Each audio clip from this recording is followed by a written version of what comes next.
বেলালকে খোঁজো, বেলাল কই? বেলাল ওদিকে মসজিদে নববীর পায়াটা জড়াইয়া আল্লাহর দরবারে কাঁদেন আর বলেন, আমার আল্লাহ, আমার রাসূলের কাছে থাকার মতো একমাত্র সম্বল ছিল আযান। এই আযান ছাড়া রাসূলের কাছাকাছি থাকার কোনো যোগ্যতা আমার নাই।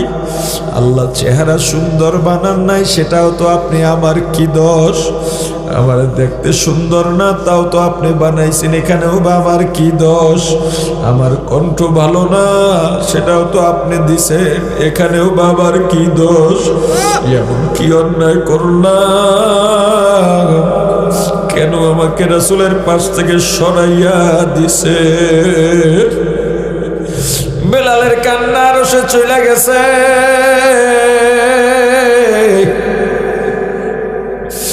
আহারে সাহাবীরা এসে বলে, ও ভাই বেলাল, তাড়াতাড়ি চলো, তাড়াতাড়ি চলো, তোমার আযান ছাড়া আরো খুশি হবে না। বেলালের আযান ছাড়া সূর্য উঠবে না। একজন কালো মানুষ, দেখতেও সুন্দর না।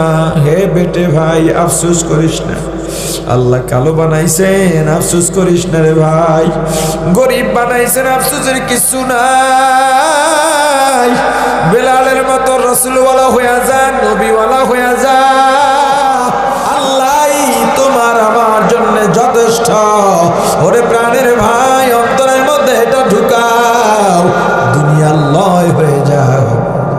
আল্লাহকে পাইতে ধনী হওয়া লাগে না, আল্লাহকে পাইতে টাকা পয়সা লাগে না। গরিব ভাইরা, গরিব হইছ, আফসোস করো না। গরিবের নজর যেন বড় লোকের বিল্ডিং এর দিকে গিয়া মন খারাপ না হয়।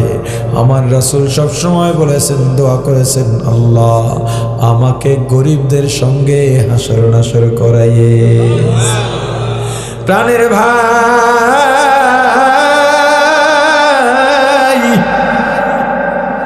আল্লাহ রব্বুল আলামিনকে অন্তরের মধ্যে ঢুকাও, আল্লাহকে ভালোবাসো। আল্লাহকে পাইতে হলে কি বলছিলাম, টাকা লাগে না, সুন্দর হওয়া লাগে না। এই পৃথিবীর সবচেয়ে অসুন্দর মানুষটার নাম বেলাল। এত কালো, এত কালো, দুনিয়ার মানুষ যত কালো হোক না কেন, হাতের তালু সাদা থাকে। হযরত বেলাল এমন কালো, এমন কালো, হযরত বেলালের হাতের তালু পর্যন্ত কালো ছিল। নিচের ঠোঁট ঝুলে পড়েছে, এত ভারী, দেখতে সুন্দর না। এই ভারী ঠোঁটটা উঠাইয়া উপরের ঠোঁটের সঙ্গে মিলাইয়া কথা বলতে কষ্ট হইতো। এজন্য হযরত বেলাল তোতলাইয়া তোতলাইয়া কথা বলতেন। হযরত বেলাল এত আল্লাহর নৈকট্য অর্জন করেছেন, এত কালো, বংশগত গোলাম, কেউ তাকে চেহারাগতভাবে পছন্দ করতেন না, কিন্তু আল্লাহ এতটাই পছন্দ করেছেন। কাফেরদের বড় বড় লিডার আমার রাসূলের কাছে এসে বলে, পয়গম্বর, আমরা আপনার সঙ্গে আপনার ধর্ম নিয়ে আলাপ করতে চাই, তবে বেলালের মতো, খাব্বাবের মতো, জায়েদের মতো গোলামরা এখানে থাকলে, খাদেমরা এখানে থাকলে আমাদের প্রেস্টিজে লাগে, ওদেরকে সরায়া দেন। আমার রাসূলও ভাবছিলেন ওদেরকে সরায়া লিডারদের সঙ্গে কথা বলে যদি একটা দুইটা লিডার ইসলামে আনা যায় লাভ হবে। আল্লাহ জিবরাইল পাঠায়া দিলেন, পয়গম্বর আল্লাহ আপনাকে ফরমান পাঠাইছেন। বলে কি? সারা দুনিয়ার সব কাফেরদের লিডার যদি এক জায়গায় করা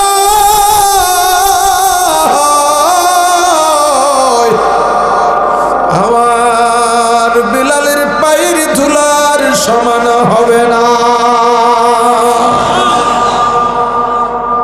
আমার রাসূল বলেন, আমি যখন মেরাজে গিয়েছি আরো সেই পায়ার মধ্যে আমি বেলালের হাঁটার আওয়াজ পাইছি।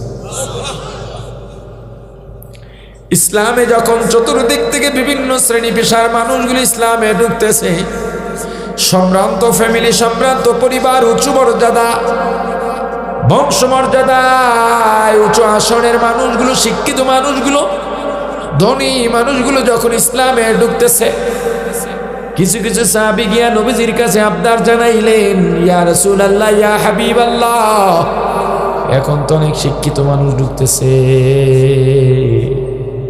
এখন একজন মুয়াজ্জিন পাল্টাইয়া সুললিত কণ্ঠের মুয়াজ্জিন নিয়োগ দেওয়া দরকার। এই কণ্ঠ ভক্তরা এবার শোনো, কণ্ঠ দিয়া কি লাভ রে ভাই? সুন্দর কণ্ঠ হইলেই যে আল্লাহ কবুল করবেন এমন নয়। এই কণ্ঠ আল্লাহর আরশ পর্যন্ত নাও বুঝতে পারে। পক্ষান্তরে একজন দিলওয়ালা আহলে দিল, একজন মুত্তাকির ভাঙা কণ্ঠ আল্লাহর আরশ কাঁপায়া দিতে পারে। অনেকের অনুরোধে আমার রাসূল মুয়াজ্জিন নিয়োগ দিলেন, ফজরের আজান দিলেন সুললিত কণ্ঠ। আমাদের দেশেও মুয়াজ্জিনের সুন্দর আজান দেয় না? অনেক বক্তারা ওয়াজে আজান দেয় কি সুন্দর করে, রাত 2টার সময় আজান। কি রে, অক্ত হয়ে গেছে না? ওয়াজে আজান দেয়। ওয়াজে আজান দেওয়া তো সেরে না, তাকবীরের আওয়াজ উঁচা হোক, কিন্তু আজানটা তো শুদ্ধ সুন্নত তরিকায় হওয়া দরকার। কথা কয় না? ওরে আল্লাহ, কি বাহার! বরকত এমনি গেছি গা। সুর আর ছন্দ সুন্দর হইলে কি আল্লাহর কাছে কবুল হবে? আরে বলেন না রে ভাই, সুন্দর হবে? এই মাদ্রাসার ছাত্র যারা আছো তারা বলো, উলামায়ে কেরাম বলেন আল্লাহু আকবার। এই আল্লাহুর মধ্যে কয় আলিফ টান? জোরে কোন, সবাই যেন শুনি। আশহাদু আল্লা ইলাহা, এই লা এর মধ্যে কয় আলিফ টান? জোরে বলেন। কিন্তু আমাদের মুয়াজ্জিন হুজুররা, ওয়াজের হুজুররাও কয়েক ঢঙের আজান দেয়। আল্লাহ 1 আলিফ টান দেয়, 10 আলিফ বাড়ায় যায়। আল্লাহু আকবার,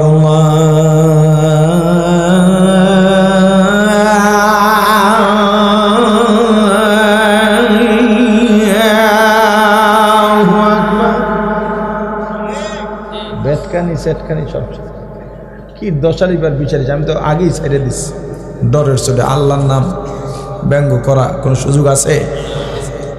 এই যে 1 আলিফে কয়েক আলিফ টান দিল, এরপর আশহাদু আল্লাহ, এখানে তো টানই দেয় না কইতে গেলে, অথচ এখানে 3 নেই। আশহাদু আল্লা ইলাহা ইল্লাল্লাহ,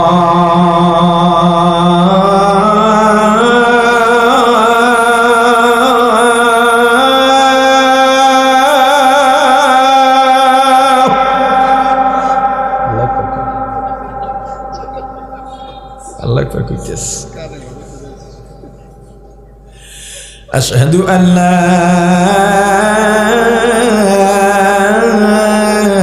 ইলাহা ইল্লাল্লাহ,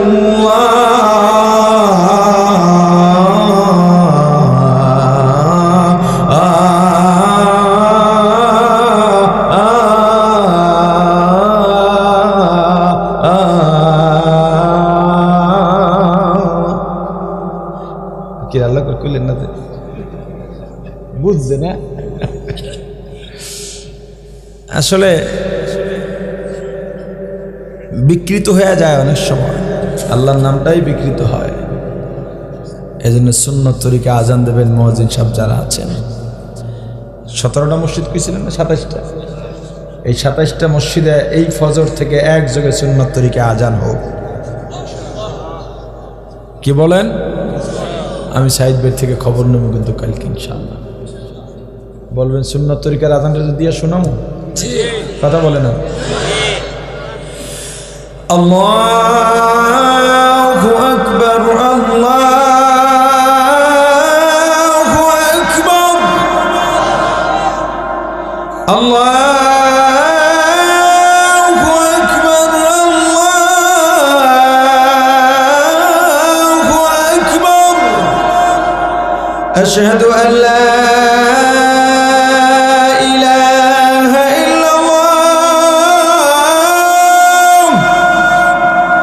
أشهد أن لا إله إلا الله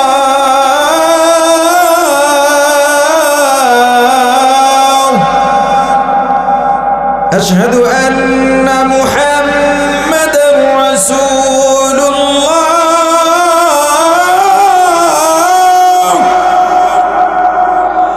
আশহাদু আন্না মুহাম্মাদার রাসূলুল্লাহ হাইয়া আলাস সালাহ হাইয়া আলাস সালাহ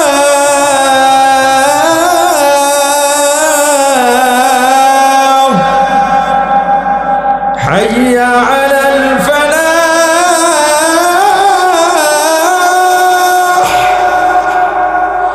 হাইয়া আলাল ফালাহ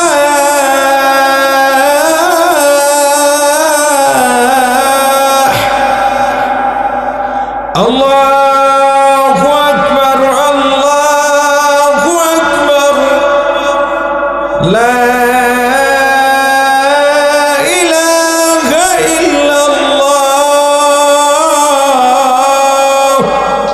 সুন্নত তরিকা আজান হবে, এই ফজর থেকে চালু হবে।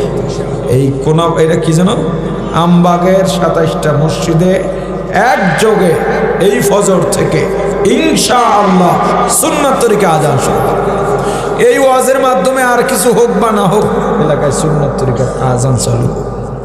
কি বলেন? আওয়াজ নাই, সুরের ভক্ত। আমি এটার মধ্যে সুর নাই যেটা দিছি। আজকে তো আগের থেকে সুন্দর কণ্ঠে আজান হয়েছে। জিবরাইল ডাক দিয়া বলেন, ইয়া রাসূলুল্লাহ, ইয়া হাবিবাল্লাহ, আজকের আজান যত সুন্দর কণ্ঠ হোক না কেন, আজকের আজান আরশে পৌঁছে না। বিলাল যদি আজান না দেয়, আজকে আর সূর্য উঠবে না।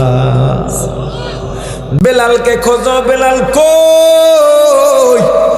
বেলাল ওদিকে মসজিদে নববীর পায়াটা জড়াইয়া আল্লাহর দরবারে কাঁদেন আর বলেন, আমার আল্লাহ, আমার রাসূলের কাছে থাকার মতো একমাত্র সম্বল ছিল আজান। এই আজান ছাড়া রাসূলের কাছাকাছি থাকার কোনো যোগ্যতা আমার নাই। আল্লাহ চেহারা সুন্দর বানান নাই, সেটাও তো আপনি, আমার কি দোষ? আমার দেখতে সুন্দর না, তাও তো আপনি বানাইছেন, এখানেও বা আমার কি দোষ? আমার কণ্ঠ ভালো না, সেটাও তো আপনি দিছেন, এখানেও বা আমার কি দোষ? এমন কি অন্যায় করলাম? কেন আমাকে রাসূলের পাশ থেকে সরাইয়া দিছে? বেলালের কান্না আরশে চলে গেছে।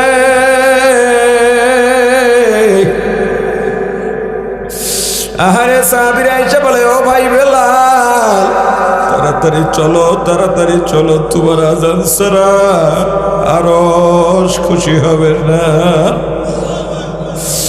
বেলালের আজান ছাড়া সূর্য উঠবে না।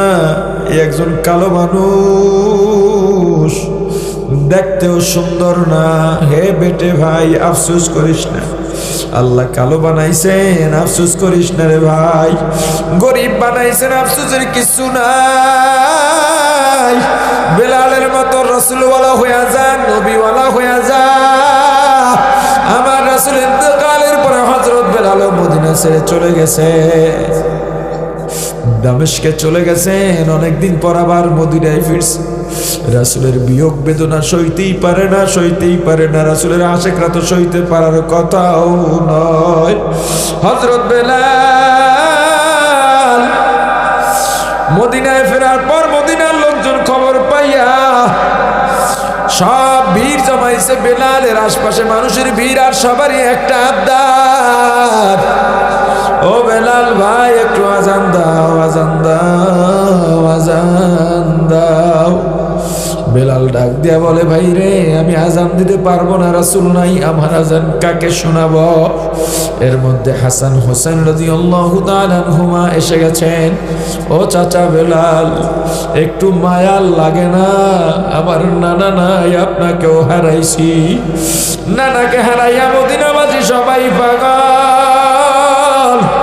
আপনি আসছেন, আপনার খবর পেয়ে আপনার শরীর থেকে আবার ডাডার ঘেরাট পাওয়া যায়। আপনি একটু আজাব দেন, আমাদের নানার স্মৃতি মনে পড়বে। রাসূলের নাতিদের কথার ফলাইতে পারেন নাই। হযরত বিলাল আযানের মধ্যে দাঁড়াবার আগেই কান্না শুরু হয়ে গেছে।